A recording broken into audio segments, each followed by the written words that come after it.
इन सभी बातों को लेकर के अब जो परिस्थितियां बनी है उसमें आज सुबह सवेरे नीतीश कुमार जी ने झंडू हैं, उसके ठीक बाद एक बड़ी बात लालू प्रसाद कह देते हैं कि मेरा तो दरवाज़ा 24 घंटा उनके लिए खुला है, उनको भी खोल के आना होगा। इसके बाद आज से 4 दिन पहले आपको यह भी मालूम हुआ होगा कि लालू प्रसाद के यहाँ से सुरक्षा कर्मी हटा करके और नोरमा ग्रुप जो सोचता है वो करता है, आपके अपने सपनों का आशियाना। नमस्कार, गणतंत्र दिवस की बहुत बहुत शुभकामनाएं आप सभी देशवासियों का, खास करके छातापुर के जितने भी हमारे कलीग हैं, युवा साथी हैं, हमारे कितनकीन हैं, रिलेटिव्स हैं, जानने वाले हैं, हमारे पार्टी के नेतागण हैं, महिलाएं हैं, माता बहन हैं, आप सभी का गणतंत्र दिवस की बहुत बहुत शुभकामनाएं, बधाई। साथ ही हम लोग इस गणतंत्र दिवस पे एक संकल्प लें कि अपने लिए, अपने समाज के लिए, अपने बेहतर समाज के लिए हम अपने गांव समाज को कैसे शिक्षित करें, विकसित करें और समृद्ध करें, इसका हमें संकल्प लेना होगा। और छातापुर के लिए चिंतन करने की जरूरत है। हम लोग छातापुर के लिए 5 मिनट जरूर सोचें। हम अपने परिवार के लिए भी सोचते हैं, साथ साथ हमें समाज के लिए भी सोचना जरूरी है। इसके लिए हमें संकल्प लेना होगा और छातापुर के लिए बेहतर विकास कैसे हो, हमारा छातापुर कैसे आगे बढ़े, हम कैसे आगे बढ़े, इसके लिए हमें संकल्पित होना होगा और प्लान लेना होगा और हमें परिवर्तन करना होगा छातापुर को। और जब तक परिवर्तन नहीं होगा हमारा छातापुर का विकास नहीं हो सकता है। हम लोग संकल्प लें और आप सभी को पुनः बहुत बहुत धन्यवाद, बहुत बहुत बधाई। नमस्कार, एक बार फिर से आपका बहुत बहुत स्वागत करते हैं। भीतर की बात लेकर के हाजिर हैं। सबसे पहले तो गणतंत्र दिवस की आप सभी को बहुत बहुत बधाई। 75 साल से हम लगातार अपने संविधान पर इस देश को चला रहे हैं। सरकारें आती हैं जाती हैं, संविधान यथास्थिति कायम है। और जैसा कि आप सभी जानते हैं कि हमारे संविधान को बनाने में कई देशों से उनके जो अच्छी बातें हैं वो ली गई थी और संविधान बनाने में अच्छा खासा समय भी हमारे यहाँ लगा था। संविधान बनाने में जो समय लगा था उसको लेकर के भी हम लगातार आपको बताते रहे हैं कि 11 महीने के आसपास लगा था, यानी 3 वर्ष से थोड़ा सा कम, 18 दिन और भी जोड़ लीजिए उसमें, तो 2 वर्ष 11 महीने 18 दिन इस संविधान को बनाने में लगा था। और उसके बाद से लगातार हम इस संविधान की का आदर करते हैं और इसके संविधान के अनुसार ही हमारा देश चलता है। खैर, इन सारी बातों को लेकर के आज संविधान को लेकर के और गणतंत्र दिवस को लेकर के हर जगह झंडा फहराया जा रहा था। पटना राजधानी में भी झंडा फहराया गया था। दिल्ली में भी हमने आपको भारत लाइव पर दिखाया कि किस तरह से बिहार इस बार लंबे समय के बाद बिहार की झांकियाँ भी वहाँ निकाली गई और कई लोगों को बिहार के पद्म सम्मान से भी सम्मानित किया गया। ये सारी बातें हमने आपको बताई, लेकिन अब जो हम आपके सामने भीतर की बात लेकर के आए हैं ये आपको चौंकाएगा। हालांकि गणतंत्र दिवस के अवसर पे जो बातें हम आपको बताने जा रहे हैं ऐसी बातें नहीं होनी चाहिए थी, क्योंकि ये एक राष्ट्र पर्व है और राष्ट्र पर्व के दिन राजनीति नहीं होनी चाहिए। लेकिन कहीं ना कहीं आप जानते हैं कि ये ऐसे अवसर होते हैं जहाँ राजनीति जम करके होती है। अभी अभी जो हमारे सामने खबरें आ रही हैं और जिस तरह की बातें सामने आई हैं कि सुबह से सब कुछ ठीक ठाक चल रहा था, लेकिन अचानक से नीतीश कुमार के अपने सारे कार्यक्रम रद्द करने के बाद से गजब तरह की चर्चाएं शुरू हो गई हैं। और ये ऐसा बहुत लंबे समय के बाद पहली बार हुआ है जब नीतीश कुमार ने अपना फैसला, एक बहुत बड़ा फैसला लिया है, जिसमें वो पहली बार गणतंत्र दिवस के अवसर पर मोहली गाँव में के दलित बस्ती में नहीं जा रहे हैं। मोहली गांव के दलित बस्ती को नीतीश कुमार ने खुद ही चुना था और हर वर्ष वहां जा करके वो झंडोत्तोलन करते थे और एक संदेश दुनिया को देते थे। लेकिन आज वो सारे कार्यक्रम कैंसिल हो गए हैं और इसके पीछे की वजह क्या बताई जा रही है अब तक ये डिटेल पता नहीं चला है। लेकिन आपको बता दें कि ये बिहार का चुनावी वर्ष है और जब बिहार का चुनावी वर्ष है तो निश्चित रूप से राजनीति भी खूब होगी। और सबसे बड़ी राजनीति इस बात को लेकर के हो रही है कि नीतीश कुमार का उत्तराधिकारी कौन होगा। सबसे ज़्यादा अगर समस्या कहीं किसी को है, नीतीश कुमार अगर सीटें ज़्यादा ले लें तो किसी को कोई आपत्ति नहीं है, लेकिन नीतीश कुमार की कुर्सी किसी दूसरे को चली जाए, न तो ये विपक्ष बर्दाश्त कर रहा है और न ही सत्ता पक्ष में बैठे लोग बर्दाश्त कर रहे हैं। सबकी अपनी अपनी उस कुर्सी को लेकर के लालसा है और तैयारियाँ हैं। इन सभी बातों को लेकर के अब जो परिस्थितियाँ बनी हैं उसमें आज सुबह सवेरे नीतीश कुमार जी ने झंडोत्तोलन अपने आवास पे किया और उसके बाद वो गांधी मैदान भी गए थे। गांधी मैदान में जब राज्यपाल आरिफ मोहम्मद खान झंडोत्तोलन कर रहे थे तो वहाँ नीतीश कुमार, उनके कैबिनेट के कई मंत्री और यहाँ तक के उप मुख्यमंत्री भी मौजूद थे। पिछले 2-3 दिनों से जिस तरह की प्रक्रिया सामने नजर आ रही है वो साफ बता रही है कि नीतीश कुमार के मन में कुछ तो चल रहा है। एक तरफ नीतीश कुमार प्रगति यात्रा पर हैं तो दूसरी तरफ वो कोशिश ये कर रहे हैं कि वो भारतीय जनता पार्टी के केंद्रीय नेतृत्व के लोगों से दूरी बना करके रखें, और ये बार बार दिखाई दे रहा है। चाहे मामला 20 तारीख का हो, 20 तारीख को आपको याद होगा कि देश भर से पीठासीन पदाधिकारी जुटे हुए थे और चल रहा था पटना में एक बहुत ही सम्मानित आयोजन।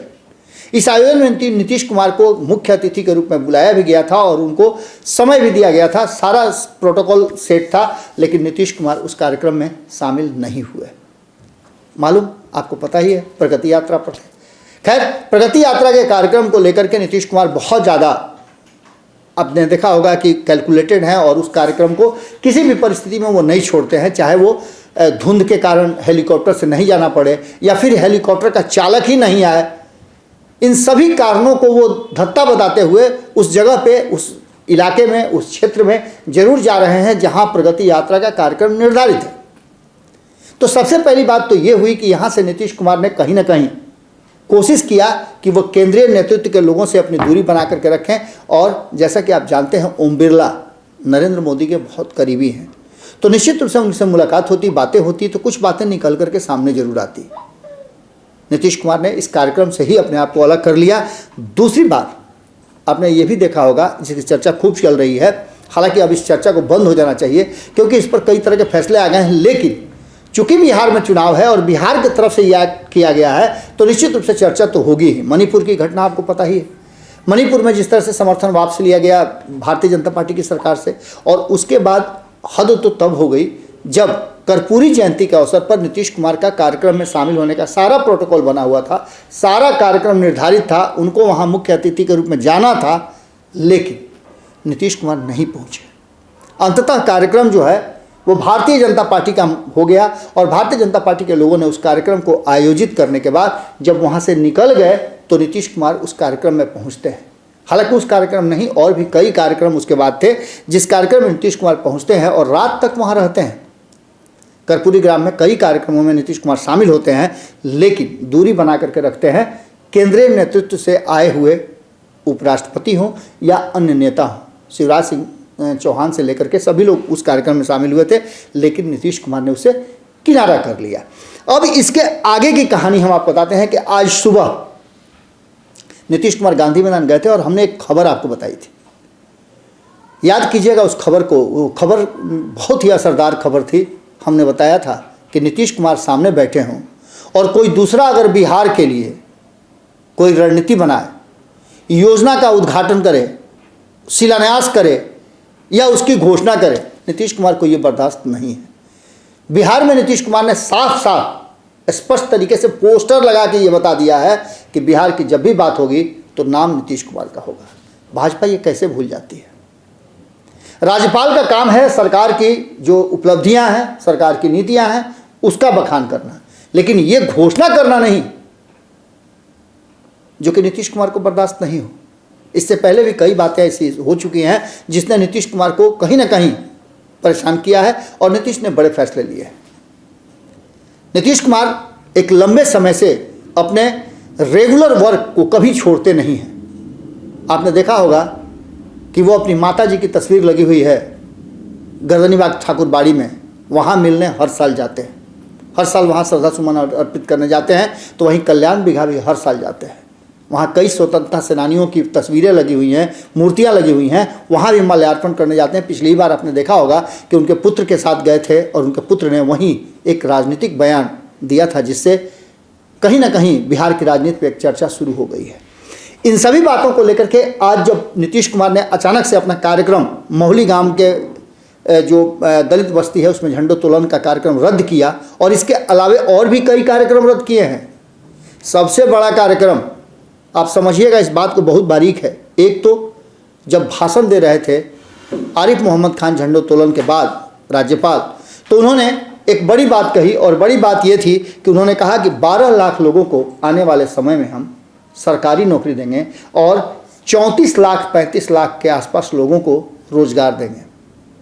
जैसे ही ये घोषणा हुई उसके बाद से हमने आपको खबर किया था कि नीतीश कुमार के सामने इस तरह की घोषणा हो और नीतीश कुमार इसको कान में सुन लें तो आगे जो है उनका एक्शन क्या होगा, एक्ट क्या होगा, आप अच्छी तरह से जानते हैं। अब इस पूरी कहानी का अगला एपिसोड समझिए।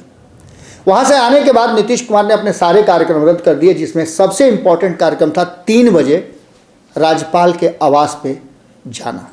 उस कार्यक्रम को भी, राजभवन जाने का कार्यक्रम भी रद्द हो गया है और नीतीश कुमार बताया ये जा रहा है कि तबीयत उनकी थोड़ी नासाज है। हालांकि ये ऑथेंटिक खबर नहीं है, ये उड़ती उड़ती हवा में जो खबरें आ रही हैं, कयासों के बाजार में जो खबर आ रही है वो है। लेकिन वास्तविकता ये है कि नीतीश कुमार के सामने अगर ये भारतीय जनता पार्टी का एजेंडा है तो नीतीश कुमार को ये एजेंडा स्वीकार नहीं है। अब ऐसी स्थिति में आप समझ सकते हैं कि इसके पूरे मायने क्या निकाले जाएं। जब 2 जनवरी को शपथ ग्रहण था, आपने देखा होगा क्या हुआ था। इससे पहले 28 और 29 तारीख याद कीजिए ना, 28 और 29 तारीख को नीतीश कुमार दिल्ली में थे और अचानक से बिहार में राज्यपाल बदल जाते हैं, जबकि नीतीश कुमार को इसकी जानकारी तक नहीं होती है। नीतीश कुमार आते हैं, मिलते जरूर हैं, सब कुछ अपनी जगह पर चलता है, वो प्रोटोकॉल है उसका फॉलो करते हैं उसको। लेकिन 2 तारीख को जब राज्यपाल का शपथ ग्रहण समारोह होता है, उस शपथ ग्रहण समारोह में तेजस्वी यादव के साथ जिस तरह से वो मिलते हैं और जिस आत्मीयता से दोनों आदमी मिलते हैं, उसके ठीक बाद एक बड़ी बात लालू प्रसाद कह देते हैं कि मेरा तो दरवाज़ा 24 घंटा उनके लिए खुला है, उनको भी खोल के आना होगा। इसके बाद आज से 4 दिन पहले आपको यह भी मालूम हुआ होगा कि लालू प्रसाद के यहाँ से सुरक्षा कर्मी हटा करके और रात में मुलाकात हुई थी। इस पर हमारे पास कोई ऑथेंटिक रिपोर्ट नहीं है, चूँकि मीडिया में चल रहा है ये, इसलिए आपको बता रहे हैं कि ऐसी भी चर्चाएं चल रही हैं। दूसरी तरफ तेजस्वी यादव पूरे रॉ में चल रहे हैं। नीतीश कुमार को क्या करना है आगे आप अच्छी तरह से जानते हैं। नीतीश कुमार को अपनी पार्टी और अपनी कुर्सी दोनों सौंपनी है किसी को। किसको सौंपेंगे लगभग ये भी तय हो चुका है, उनके पुत्र को सौंपना है।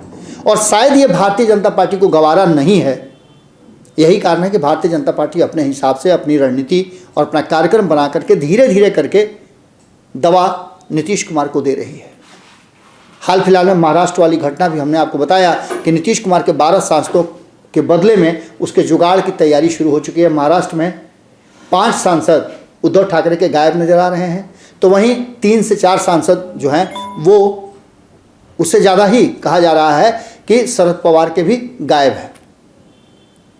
यानी कि 12 का जो आंकड़ा है, उस 12 के आंकड़े को पूरा करने के लिए भारतीय जनता पार्टी अपने स्तर से जुगाड़ कर रही है। दूसरी सबसे महत्वपूर्ण बात कि इन सभी के बीच आपने देखा होगा कि किस तरह से नीतीश कुमार और तेजस्वी यादव में जब 2 तारीख को बातचीत होती है, मुलाकात होती है, हंसी मजाक होता है, उससे पहले जो सीटिंग अरेंजमेंट है उसको भी देख करके आपको अंदाज़ा हो गया होगा कि विजेंद्र यादव एक बार फिर से एक्शन में नजर आए।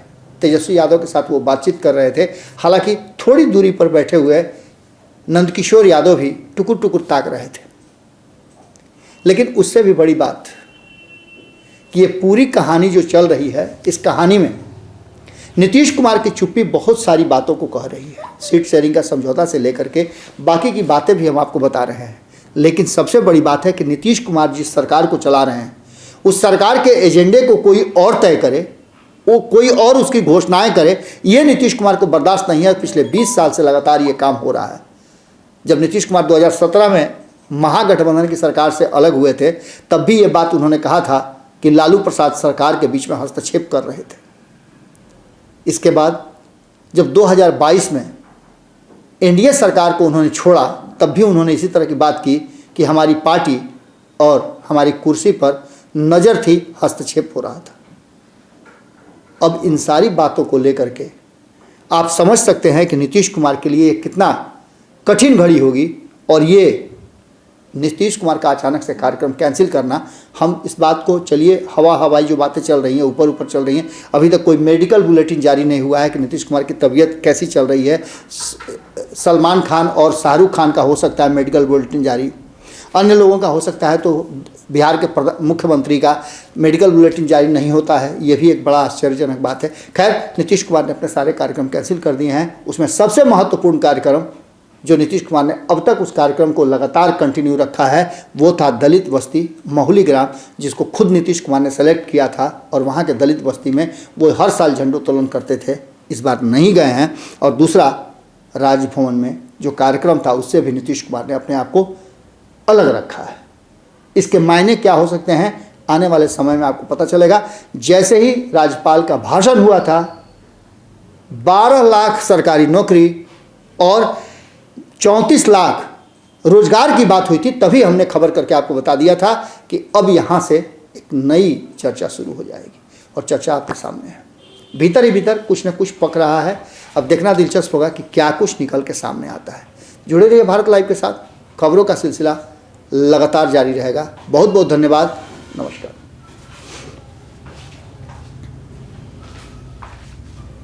नमस्कार। गणतंत्र दिवस की बहुत बहुत शुभकामनाएं आप सभी देशवासियों का, खास करके छातापुर के जितने भी हमारे कलीग हैं, युवा साथी हैं, हमारे कितनकीन हैं, रिलेटिव्स हैं, जानने वाले हैं, हमारे पार्टी के नेतागण हैं, महिलाएं हैं, माता बहनें, आप सभी का गणतंत्र दिवस की बहुत बहुत शुभकामनाएं, बधाई। साथ ही हम लोग इस गणतंत्र दिवस पे एक संकल्प लें कि अपने लिए, अपने समाज के लिए, अपने बेहतर समाज के लिए हम अपने गांव समाज को कैसे शिक्षित करें, विकसित करें और समृद्ध करें, इसका हमें संकल्प लेना होगा। और छातापुर के लिए चिंतन करने की जरूरत है। हम लोग छातापुर के लिए 5 मिनट जरूर सोचें। हम अपने परिवार के लिए भी सोचते हैं, साथ साथ हमें समाज के लिए भी सोचना जरूरी है। इसके लिए हमें संकल्प लेना होगा और छातापुर के लिए बेहतर विकास कैसे हो, हमारा छातापुर कैसे आगे बढ़े, हम कैसे आगे बढ़े, इसके लिए हमें संकल्पित होना होगा और प्लान लेना होगा और हमें परिवर्तन करना होगा छातापुर को। और जब तक परिवर्तन नहीं होगा हमारा छातापुर का विकास नहीं हो सकता है। हम लोग संकल्प लें और आप सभी को पुनः बहुत बहुत धन्यवाद, बहुत बहुत बधाई। आपके सपनों को हमने सजाया है, ई होम्स पैनोरामा को हमने बनाया है। ई होम्स मेरा एक सपना था जिस पे मैं पिछले 4 साल से काम कर रहा था। हमने जो बनाया है वो सबने है माना। ई होम्स पैनोरामा में हो आपका भी आशियाना। और फाइनली हमने 2021 में इस प्रोजेक्ट को लॉन्च किया। बहुत लोग अप्रिशिएट कर रहे हैं कि पूर्णिया जैसे शहर में, बिहार के, एक तो बिहार की बात करें उसमें भी पूर्णिया जैसे छोटे जगह में इस तरह का लाइफस्टाइल देना, ये सुन के हम लोगों को बहुत अच्छा लगता है। ई होम्स में हमने कुछ और भी किया है, जैसे हम जिस जगह में रह रहे हैं हमारे फैमिली सिक्योर हो, उनको सिक्योरिटी का ध्यान में रखा है।